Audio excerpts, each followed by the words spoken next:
Capítulo 31. A mãe. Aquilo que os pais são, em grande parte os filhos serão também. As condições físicas dos pais, suas disposições e apetites, suas tendências morais e mentais são, em maior ou menor grau, reproduzidas em seus filhos. Quanto mais nobre os objetivos, mais elevado os dotes mentais e espirituais e mais desenvolvidas as faculdades físicas dos pais, mais bem preparados para a vida estarão os filhos, cultivando a melhor parte de si mesmo. Os pais exercem influência no moldar a sociedade e erguer as gerações futuras. Os pais precisam compreender sua responsabilidade. O mundo está cheio de armadilha para os pés da juventude. Multidões são atraídas por uma vida de egoísmo e prazeres carnais. Não conseguem discernir os perigos ocultos ou o terrível fim do percurso que aparenta ser o caminho da felicidade. Medite a condescendência com apetite, e os impulsos desperdiçam as energias, e milhões se arruinam tanto para este mundo quanto para o porvir. Os pais devem lembrar que filhos enfrentarão essas tentações, mesmo antes do nascimento da criança. Deve começar o preparo que a habilitará a combater com êxito na luta contra o mal. A responsabilidade repousa especialmente sobre a mãe, ela de cujo sangue a criança se nutre. Se forma fisicamente. Comunica-lhe também influências mentais e espirituais que tendem a formar-lhe a mente e o caráter. Foi Joquebede, a hebreia que, fervorosa na fé, não temeu o decreto do rei. Hebreus 11, verso 23. A mãe de Moisés, libertador de Israel, foi Ana, a mulher do oração, o espírito abnegado, inspirada pelo céu, que deu à luz a Samuel. A criança divinamente instruída, juiz incorruptível, fundador das escolas sagradas de Israel, foi Isabel, a parenta especial amiga de Maria de Nazaré, que gerou o precursor de Messias. Temperança, domínio próprio. Nas Escrituras nos é ensinado o cuidado com que a mãe deve vigiar seus hábitos de vida. Quando Deus quis levantar Sansão como libertador de Israel, o anjo do Senhor, Juízes 13, verso 13, apareceu a mãe, dando-lhe instruções especiais com relação aos seus hábitos e também quanto ao cuidado da criança. Não beba vinho nem bebida forte, disse ele, nem coma coisa impura. O efeito das influências pré-natais e olhando para muitos pais como algo de pouca importância o céu, porque não o considera assim. A mensagem enviada por um anjo de Deus, em 2 vezes dada da maneira mais solene, mostra que isso merece nossa mais atenta consideração. Nas palavras dirigidas à mãe hebreia, Deus fala a todas as mães, de todas as épocas. A sua mulher deve se guardar de tudo que eu disse a ela. Juízes 13, 13. A felicidade da criança será atenta pelos hábitos da mãe.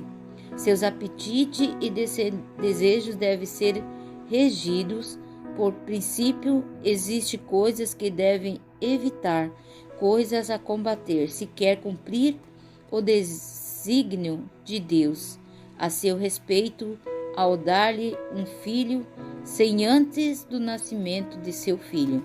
Ela é com antecedência consigo mesma, egoísta, impaciente, exigente. Esses traços se refletirão na disposição da criança. Assim, muitas crianças têm recebido como herança de tendências para o mal que são quase irrefreáveis. Entretanto, se a mãe se firma sem reservas nos retos princípios, se a temperança é abnegada, bondosa, amável e abnegada, ela pode transmitir ao filho os mesmos traços de caráter. A ordem que proibia o uso do vinho pela mãe foi bastante explícita. Cada gota de bebida forte por ela ingerida para satisfazer seu apetite põe em perigo a saúde física, mental, moral do filho, sendo um pecado direto contra seu Criador. Muitos aconselham instantemente que todo desejo da mãe seja satisfeito. Assim, se ela deseja qualquer artigo de alimentação, mesmo nocivo, deve satisfazer plenamente o apetite. Esse conselho é falso e malífico. As necessidades físicas da mãe não devem de modo algum ser negligenciada. Dela depende duas vidas. Seus desejos devem ser bondosamente considerados e suas necessidades precisam ser supridas generosamente.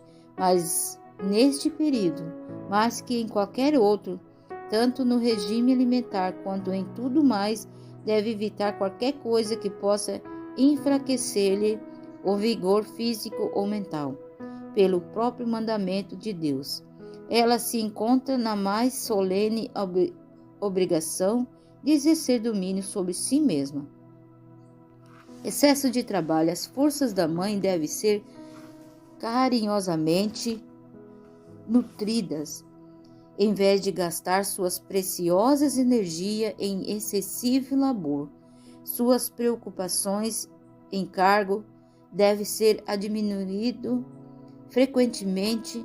O marido e o pai desconhecem as leis físicas de cuja compreensão depende a felicidade de sua família, observando na luta pela subsistência ou empenhado em adquirir fortuna, atribulando de preocupações, perplexidade. Ele permite que recaiam sobre a mulher mãe sob responsabilidade que lhe sobrecarregam as energias no período mais crítico, causando-lhe enfraquecimento e doença. Muitos maridos e pais deveriam aprender uma útil lição do cuidado do fiel pastor. Jacó, sendo insistentemente convidado para fazer uma jornada penosa, respondeu: "Estes meninos são fracos, e tenho comigo ovelhas e vacas de leite. Se forçamos a caminhar demais, um só dia morrerão todos os rebanhos. Eu seguirei aos poucos no passo do gado que me vai à frente e no passo dos meninos." Gênesis 33, verso 13 e 14. Na cansativa estrada da vida que o esposo e pai guie pouco a pouco, segundo a resistência de sua companheira de jornada, em meio de ansiosa precipitação do mundo, em busca de riqueza e poder, aprenda a deter os seus passos, a confortar e prestar apoio àquela que foi convidada para caminhar a seu lado. Boa disposição. A mãe deve cultivar disposição, alegre, contente e feliz. Todo esforço nesse sentido será abundantemente recompensado, tanto na boa condição física quanto no caráter de seus filhos. O espírito satisfeito promoverá a felicidade de sua família, melhorando em alto grau a saúde dela própria. O marido deve ajudar a esposa mediante a finalidade e constante afeto. Se ele deseja conservá-la jovial e contente, de modo a ser no lar como um raio de sol, precisa ajudá-la com a responsabilidade, sua bondade amorável, cortesia serão para ela uma valiosa incentivo, e a felicidade que ele transmitir lhe trará prazer e alegria ao próprio coração. O esposo e pai retraído, egoísta e dominador não somente é infeliz, como lança sombra sobre todos os que a cercam em casa. Ele colherá o resultado vendo a esposa deslatada e doente, e os filhos manchados pelo desagradável traço de seu próprio caráter. Se a mãe fica sem o cuidado e conforto que lhe deve ser proporcionado, se esgota suas forças por trabalho excessivo ou ansiedade e tristeza, seus filhos ficam carentes de força vital, da elasticidade mental e da vitalidade que poderiam herdar. Muito melhor seria tornar a vida da mãe feliz e contente, protegê-la de necessidades, trabalho fadigante, situações deprimentes, fazendo com que os filhos herdem boa constituição e possam abrir caminho na vida por suas próprias forças e energia. E posta sobre os pais e mães a grande honra e grande responsabilidade de ser representantes de Deus diante dos filhos. Seu caráter, vida diária e método de educação serão para os pequeninos interpretação das palavras de Deus. Sua influência atrairá ou alienar a confiança desses pequeninos nas promessas divinas. O privilégio dos pais na educação dos filhos. Felizes os pais cuja vida é um verdadeiro reflexo da vida, de modo que as promessas e mandamentos de Deus despertem na criança gratidão e reverência. Os pais cuja ternura, justiça e longanimidade representam para a criança longanimidade, justiça e amor de Deus, e que o ensinarem o filho a amá-lo, a neles confiar e obedecer-lhe. Estão ensinando-o a amar o Pai do céu, e nele confiar e lhe obedecer. Os pais que transmitem aos filhos um bom dom assim estão capacitando-o com um tesouro mais precioso que a riqueza de todos os séculos, um tesouro perdurável como a eternidade. Nos filhos confiando a seus cuidados, cada mãe tem o sagrado encargo de Deus. Toma este filho e esta filha e diz-lhe: educa para mim, forma-lhe um caráter polido como um palácio, a fim de que brilhe nas cortes do Senhor para sempre. O trabalho da mãe muitas vezes parece aos seus próprios olhos sem importância, raramente é reconhecido. Os outros não sabem praticamente nada de suas muitas preocupações e encargos. Seus dias são ocupados com uma série de pequenos deveres, exigindo todas paciente, esforço, domínio e si mesmo, tanto sabedoria, abnegado, amor.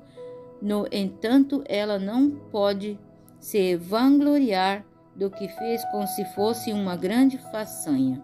Fez apenas com que tudo corresse suavemente no lar, e muitas vezes fadigada e perplexa, esforçou-se para falar bondosamente às crianças, mantê-las ocupadas e satisfeitas, guiar os pequeninos pés no caminho reto.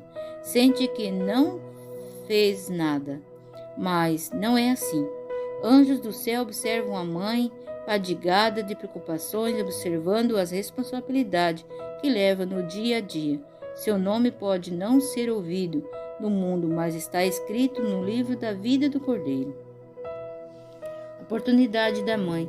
Existe um Deus acima do céu, e a luz da glória de seu trono repousa sobre a fiel mãe, enquanto ela se esforça por educar os filhos para resistir à influência do mal.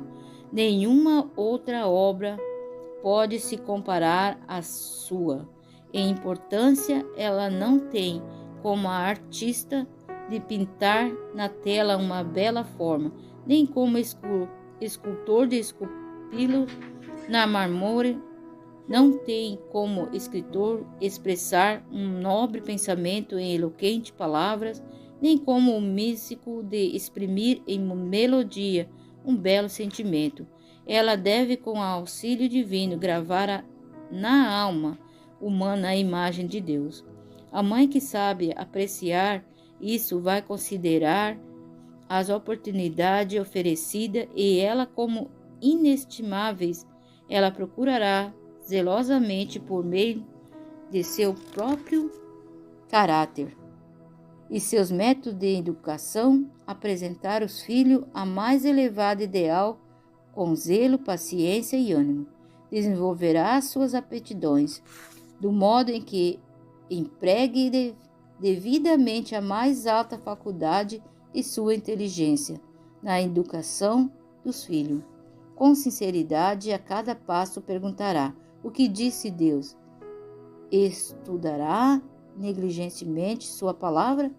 Conservará os olhos fixos em Cristo, a fim de que sua vida diária, no humilde curso dos encargos e deveres, seja um verdadeiro reflexo da única vida verdadeira.